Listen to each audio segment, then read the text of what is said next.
Egy fantasztikus mérkőzés következik, reméljük egy óriási küzdelem. Na hát kérem szépen, egy rövid szünet után megint itt vagyunk Orosházan, és egy újabb cirkálósúlyú mérkőzéssel folytatódik a program.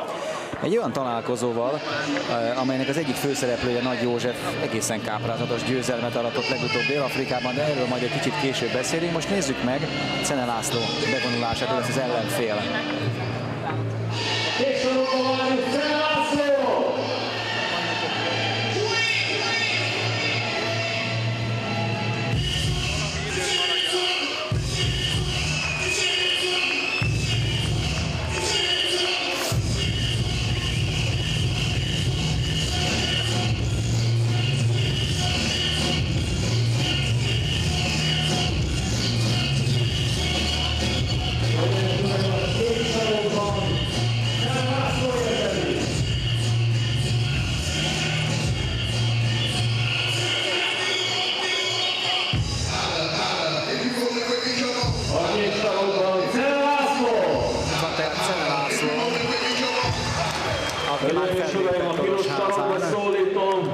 A WBF világbajnokát, Nagy Hóhér! És akkor jöjjön a WBF nevű szervezet jelenlegi világbajnoka, Nagy József, a Profibox Promotion versenyzője.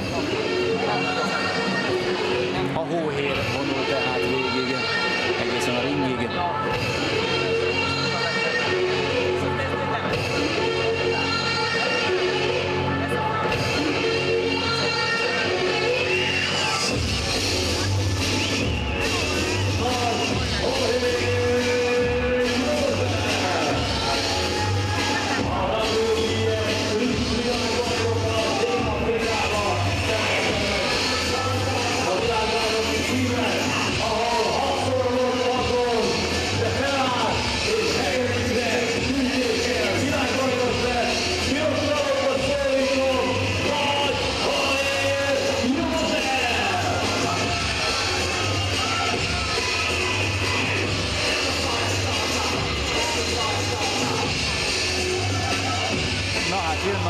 Hát igazi horrorfilmekben élő meccset vívott legutóbb Dél-Afrikában egy kongói veretlen öklözővel szemben, akit Szak Vekassának hívtak. Ezen a mérkőzésen Jóskát nem kevesebb, mint 6 alkalommal a padlóra küldte a kongói fiú, de a meccset mégis a Hóhér nyerte. Tehát igen, ha jól tudom, a hetedik menetben egyszerre csak megfordított, tehát azért Jóskától láttunk már leginkább csak harcos meccseket láttunk egész pontosan. De ilyet még nem. Tehát ilyet én még nem hallottam magyar öklöző esetében. Ilyet nem. Tehát ezt azért Sylvester Stallone is megirigyelhetné a Rocky filmekben. Igen. Úgyhogy most jöjjön a WBF cirkálósúlyú világbajnoka. Még valami ehhez a történethez. Meg lesz a visszavágó is a hírek szerint decemberben, szintén Dél-Afrikában. Úgyhogy Nagy a mérkőzés előtt azt mondta, illetve egészen pontosan edzője Petrányi Zoltán, hogy hát itt szeretne bizonyítani az orosházi nézőknek, és ha lehet, akkor gyorsan kiütni az ellenfelet. Hát majd meglátjuk. Ha nem ismerném Jóskát, azt mondanám a fizikális adottságokból ítélve, hogy bajban van, de hát tudjuk, hogy Jóska nálánál kétszer nagyobb emberekkel is bőven fölveszi a harcot. Iszonyatosan keményen üt Nagy, aki ugye hát az amatőröknél inkább középsúlyban villogott, meg nagyváltóban, itt már cirkálósúlyú. Van egy kis pocakja is Jóskának, de senkit se tévesszem meg, mert tényleg a kesztyűiben dinamit van.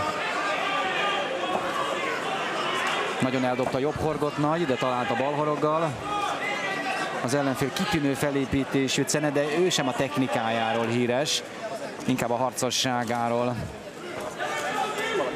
Nagy közelebb lép, a felütések azok nem találnak, a horog sem még. Azonnal átveszi a kezdeményezést Nagy József.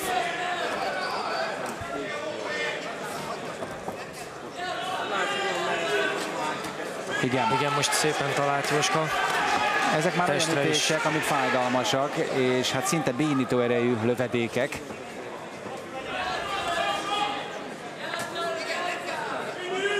Egyébként a hírek szerint az afrikai közönség felállva ünnepelte Nagyot a fényes győzelem után, egy idegenbeli öklözővel szemben. Ez a klasszikus Rocky Balboa sztori. Az. Itt nem lesz hatpadlózás, ezt azt hiszem, hogy borítékba lehetne tenni ezt a kijelentést. Igen.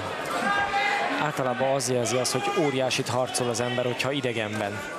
megfordítja a közönség szimpátiáját. Hú, de keményen talált. Igen, nagyon keményen Össze talált. is görnyedt Cene. Ha ránéznénk a két öklözőre, így először azt mondanák, fú, hát milyen izmos, milyen jó felépítésű Cene, majd jól elbánik nagyja, de hát szó nincs erről, tehát ökölvivágban egészen más dolgok döntenek. Természetesen. Ez nagyon csúnyán talált. Illetve nagyon szépen talált. Attól, hogy honnan nézzük, Robi. Természetesen az ököl melyik végéről. 8-nál fölállt, de nagyon nehézkesen Cene. Ő azt mondja a bírónak, hogy köszöni szépen, jól van. Azért ezt ne higgyük el neki. Fúj! Kész, vége. Hát nem beszélt a levegőben Nagy József. Az első menetben véget ér a meccs. Leléptetik Cenét. Igen. Igen, nem is kell ezt szerintem. Nagyon szépen talált. És hát megrendítő erejütések voltak Jóskától egyértelműen. Szóval a hóhérrel nem jó újat húzni. Nem bizony. Ha nem is volt akkora kivégzés, mint amit Dél-Afrikában produkált Jóska. Józsinak azért voltak mindig meglepetései, hiszen sosem tartozott azok közé, a boxolók közé, akik elsősorban azért nyertek mérkőzést. Folytasd nyugodtan, Zsomi.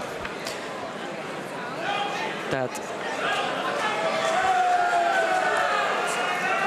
Szóval hogy is volt Nagy Jóska esetében? Tehát a Jóska az elsősorban a iszonyatos akarásával és a lehengerlő dinamikájával nyerte meg a meccseket, illetve nagyon-nagyon jól állja, illetve jól bírja is az ütést. Technikai KO-val győz. Piros sarok, Nagy Hóhér József! A győztes tehát Nagy Hóhér József, a WBM cirkáros bajnoka, hát meg sem kellett izzadni ezen az összecsapáson.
Hát kedves nézők, akkor folytatódik tovább az Orosházi ököl